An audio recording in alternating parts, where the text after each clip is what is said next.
Hai, balik lagi di ini video Elsdin. Di kesempatan kali ini, saya mau berbagi ke teman-teman semua salah satu digital tools yang bisa dimanfaatkan untuk pengajaran online. Nama digital toolsnya itu adalah Edpuzzle. Nah, pertama kita buka dulu search engine Google Chrome, kemudian kita ketik di bagian pencariannya edpuzzle.com. Maka akan muncul tampilan seperti ini. Mungkin teman-teman masih bingung ya, Edpuzzle itu apa sih? Jadi Edpuzzle itu merupakan salah satu website penyedia video pembelajaran dari beragam sumber yang bisa kita edit, potong, kemudian kita sisipkan dengan variasi soal. Bisa soal open end question, kemudian multiple choice, dan juga bisa menyisipkan note baik itu secara tertulis maupun secara lisan melalui voice recording.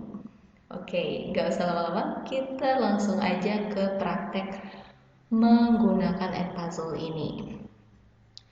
Yang pertama, teman-teman harus sign up terlebih dahulu, kemudian memilih Annotate Teacher. Untuk pilihan sign up itu ada dua, bisa sign in with Google atau sign up with Edpuzzle. Jika teman-teman udah punya account Gmail yang udah terhubung dengan Google Chrome-nya seperti ini ya, bisa melakukan sign in with Google. Tapi kalau di search engine Google Chrome-nya itu belum terhubung dengan akun Gmail, jadi harus melakukan sign up di Edpuzzle seperti mengisi nama depan, nama belakang, email, dan juga password. Oke, untuk kali ini saya akan sign in langsung aja pakai Google. Jadi tidak perlu untuk mengetik email kembali dan juga password, tinggal diklik aja akunnya. Lalu kita tunggu beberapa saat. Setelah kita sign in ke Edpuzzle ini akan seperti ini. Di bagian sisi kiri terdapat dua bagian, bagian konten dan juga popular channel. Di sini bisa kita lihat untuk source atau sumber dari video pembelajaran yang disediakan Edpuzzle itu ada beragam, mulai dari komunitas Edpuzzle, YouTube, Khan Academy, National Geographic, TID Talk, Veritasium, Numberphile. Lalu bagaimana membuat project dari Edpuzzle itu sendiri? Teman-teman bisa pilih Add Content, kemudian Create a Video. Akan muncul beberapa video dari Edpuzzle Community. Namun biasanya kita nih paling familiar sama video-video yang ada di YouTube. Jadi kita bisa mencari video pembelajaran yang ada di YouTube, kemudian kita search materi apa yang akan kita sharing ke anak-anak. Misalnya materi virus. Oke. Tanpa kita enter, dia akan muncul seperti ini. Jadi untuk materi virus itu sendiri banyak sekali video pembelajaran yang sudah diupload oleh user. Tinggal kita pilih aja mau pakai yang mana. Karena kita ngajar anak-anak di Indonesia, kita pakai video yang menggunakan bahasa Indonesia. Misalnya ini, kita pilih yang ini. Nah, ini kita klik terlebih dahulu untuk mengecek. Video ini berasal dari @belajarbiologi.id. Durasinya 5 menit. Untuk video dengan durasi 5 menit ini bisa dikategorikan video yang efektif. Kenapa? Menurut hasil penelitian, video yang terlalu panjang tidak efektif untuk proses pembelajaran karena retensi anak atau peserta didik dalam menonton video itu hanya 7-8 menit. Lalu apakah menggunakan video terlalu panjang itu tidak diperbolehkan untuk pembelajaran? Boleh, tapi sebaiknya dilakukan yang namanya microlearning atau memecah video itu menjadi beberapa bagian supaya pemahaman peserta didik terhadap tujuan pembelajaran itu bisa tercapai dan terukur secara jelas gitu. Misalnya mau menjelaskan tentang virus itu kan banyak, ada apa itu virus, karakteristiknya, bentuk virus, replikasinya, dan juga peranannya. Ini kalau dibikin dalam satu video mungkin bisa memakan waktu 30-60 menit. Dikhawatirkan akan memberikan kejenuhan, apalagi pembelajaran selama pandemi ini kan modenya daring. Kemungkinan besar Di rumah itu kan tidak ada settingan khusus untuk belajar gitu. Mungkin ada anak-anak yang punya setting ruangan khusus untuk belajar online, tapi ada juga yang enggak. Jadi ruangnya harus bergabung. Akan banyak distraksi bagi mereka selama menonton video tersebut gitu. Oke, balik lagi ke add puzzle ini. Setelah kita mengklik video yang kita pilih, kita bisa melakukan yang namanya edit. Oke, untuk tampilan edit ini ada beberapa fitur ya. Cut, voice over, dan juga question. Cut ini fitur untuk memotong video, misalkan ada beberapa part yang tidak penting atau terlalu lama bisa dipotong menggunakan cut ini. Biasanya sih untuk memotong intro mungkin terlalu lama. Di sini intronya nggak terlalu lama dan juga ada identitas. Assalamualaikum warahmatullahi wabarakatuh. Ada juga identitas dari kreatornya. Maka untuk menghargai hal tersebut kita harus tetap mencantumkan intronya. Kita tonton terlebih dahulu video ini secara keseluruhan, lalu menentukan bagian-bagian mana yang akan disisipkan pertanyaan. Misal udah nih, kita mau menyisipkan Sebagai SARS-CoV-2 yang menyebar manusia ke manusia lainnya setelah dugaan Indonesia dan seluruh dunia. Oke, misalnya di bagian ini kita akan menambahkan pertanyaan yang berbentuk open-end question atau essay. Pertanyaan singkat aja, misalkan kemunculan COVID-19 pertama kali berasal dari negara. Pertanyaannya seperti ini, nanti peserta didik bisa menjawab secara langsung ketika memutar video tersebut. Kemudian kita klik continue, melanjutkan video ini. Mungkin kamu sudah banyak mendengar atau adalah sel. Itulah sebabnya virus dikategorikan sebagai benda mati. Oke. Kita bikin lagi atau tambahkan pertanyaan lagi di bagian ini. Jenisnya open end question, misalkan mengapa virus disebut sebagai benda mati. Save, kemudian continue. Meskipun demikian, virus dapat bereplikasi atau berkembang biak seperti yang kamu tahu. Berkembang biak merupakan ciri-ciri dari makhluk hidup. Virus hanya dapat bereplikasi. Kita tambahkan lagi ya di bagian ini dengan pertanyaan open end question, yaitu mengapa virus dikatakan sebagai makhluk hidup.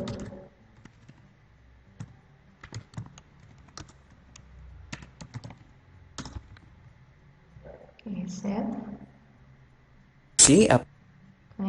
Apabila menempel pada sel inangnya bisa bereproduksi di luar sangat kecil, itu DNA saja. Oke.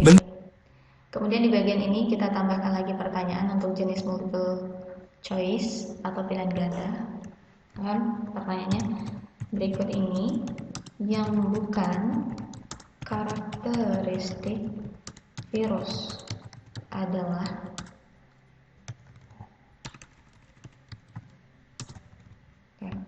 jawaban yang benar itu adalah mempunyai DNA dan RNA.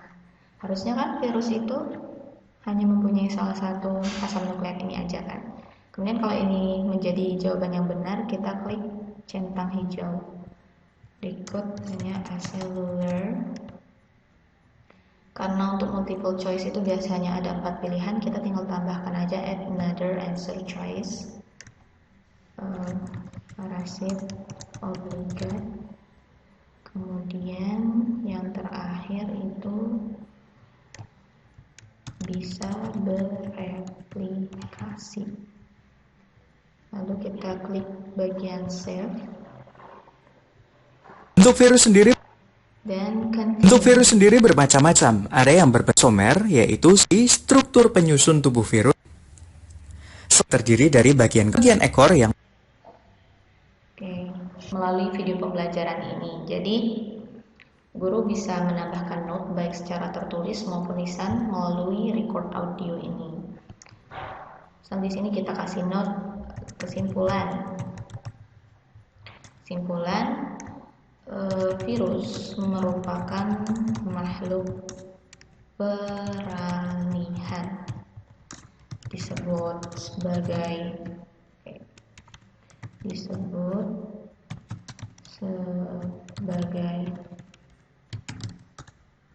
benda mati karena bersifat aseluler dan disebut sebagai benda hidup karena memiliki kemampuan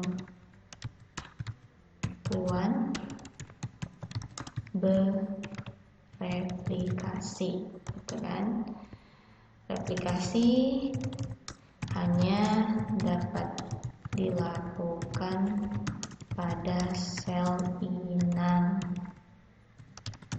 yang hidup dan materi genetik yang direplikasi berupa asam nukleat, yaitu DNA atau RNA.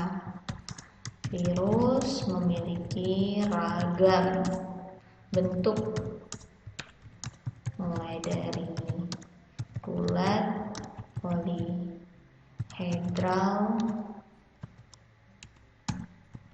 dan T, gitu kan.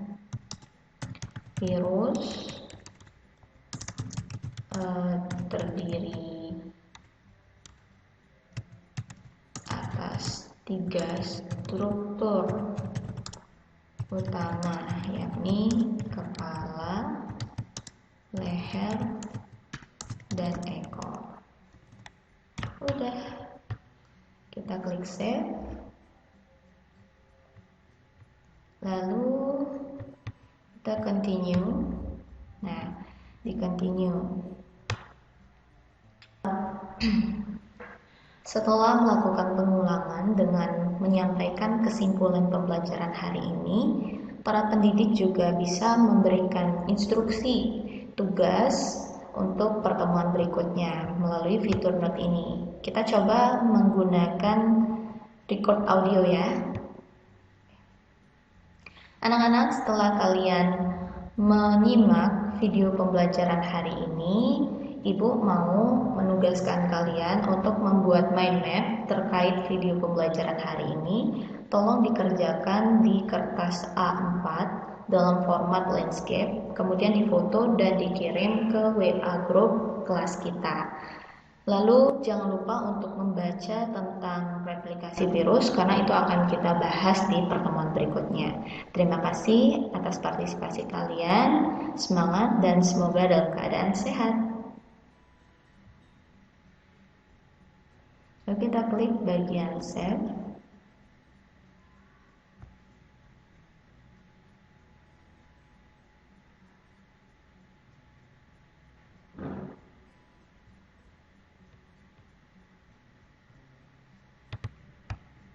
Oke, kalau udah selesai kita klik continue. Karena ini udah sampai di sini dulu pembahasan. Selesai pembahasan video pembelajarannya, kita klik bagian finish. Nah, di sini akan ada preview dari video yang telah dibuat. Kita klik ya. Virus tersebut akan menyerang warga Cina. Virus tersebut mulai menjalar ke berbagai negara, mulai dari Jepang, Korea Selatan, bahkan Indonesia dan seluruh dunia. Nah, ketika mereka sedang menonton video, kemudian disisipkan pertanyaan, maka video tersebut secara otomatis akan terpause dan muncul pertanyaan yang sudah disisipkan tadi. Nah, kemunculan COVID-19 pertama kali berasal dari negara, misalkan kita tulis di sini Cina.